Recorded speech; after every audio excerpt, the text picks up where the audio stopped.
Arsenal 3, Monaco 0.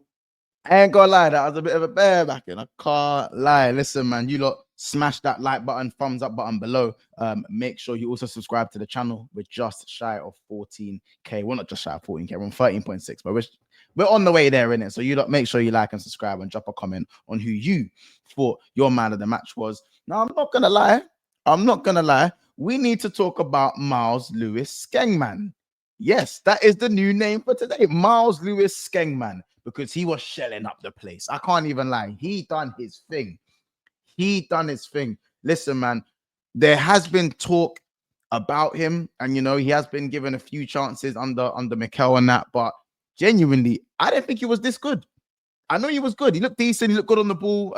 He came on in the second half against Liverpool, so I got to see him in that game. But genuinely, he could be in for, if that is his performance, his levels, he can keep that level. Listen, I'm not going to say starting next game because obviously it depends on who Arsenal have fit. Timber will probably play their part. He'll probably play right back on the weekend. But, bro, that is absolutely an option going forward and can save Arsenal a lot of money. They'll probably let go of Zinchenko soon. Do you need to bring another left back? Well, if you got Skelly there, do you really? Tackling, good. Dribbling, very good. Passing, very good. Tenacity, good.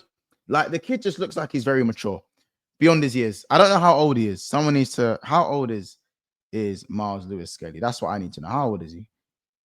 He must be like 18 or something. He must be like 18 because the youth's cold. He's 18, blood, and he's just turned 18. Yes, mad. Yes, mad. Yes, mad. Kid's cold. Kid's cold, bro. Cool. Let me give you guys an example in the game. So, first half, obviously, for me, just based on the game, Arsenal should have been about 4-0 up first half. Easy. Jesus could have had a hat-trick. Odegaard easily should have scored that 1-on-1. That's a bad miss. By the way, that Odegaard miss was horrific. Doesn't even force the keeper to make a save. He does really well to get into the position, but he kind of has to just lift it over the keeper, surely. But we'll get to that later. I just feel like in this game, there were moments in the game where I feel like Arsenal probably could have been a bit more forward thinking. So Rice done made a really good mazy run, and then Jesus again, he kind of backed off and he was on his bike, and then Rice kind of didn't give him the ball. And Rice knew it because he was angry at himself. Skelly was in a similar position, skipped a player, and he plays the ball.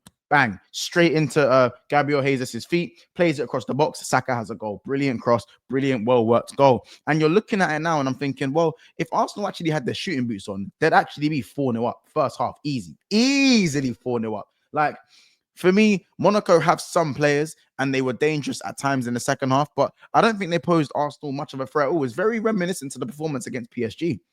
Very reminiscent, where I feel like Arsenal didn't have to get out of gear 2, and they were moving the ball comfortably. And it was more so about whether they wanted to kind of up the gears and do what they needed to do to open the scoring. And they kind of did that. Again, Gabriel Jesus had 3 clear-cut opportunities. And we're going to have a little bit of a talk about Jesus because, for me, he's still got that half turn in him. And his first touch is very, very good. And his game intelligence is still high. He's still technical. But finishing just isn't his strong point, man. Like, for me, even if he scores at least one of those goals, you can look at it and go, oh, cool, that's maybe something we can go off of. But Saudi might be calling for him, because or maybe he's playing in the wrong position. Maybe he needs to play in the 10. I don't know where he needs to play, if there is a place in the starting 11 for him at Arsenal right now. But he misses too many clear-cut chances for him to be a number 9 for Arsenal. And it's a shame because before that knee injury, 22-23, when he had the pink kit, that Gabriel Jesus was disgusting. Absolutely disgusting. And it is a shame because I feel like the injuries have really killed him. They've really messed him up in terms of that cutting edge as a player that we saw glimpses of at Man City, and we saw a lot of it in that first 6 months at Arsenal. But again, his movement, good. His game intelligence, good. His first touch away from the defender, good. His dribbling, good. His technical ability, good. His passing, fine. But if you're really talking about in front of goal where he's playing, it just has to be so much better. And, a better team probably would have punished Arsenal on the other end of the pitch after missing those chances. But I have to give him credit for the assist. Very good the way he received the ball, puts it across the box. When he doesn't have to think about the goal, he's fine. It's great. So that's what I have to say about Gabriel Jesus. The press was very good off from Arsenal as well. And I feel like with Miles Lewis-Skelly kind of riding the challenges the way he did in terms of staying on his feet, not going down. It was exceptional from him. Honestly, it was exceptional. Another thing that I'd like to say that we need to look at is that Saka can be out the game and then still bag 2 goals or be involved in all 3 goals. Saka was very quiet today, in my opinion. Still got 2 goals.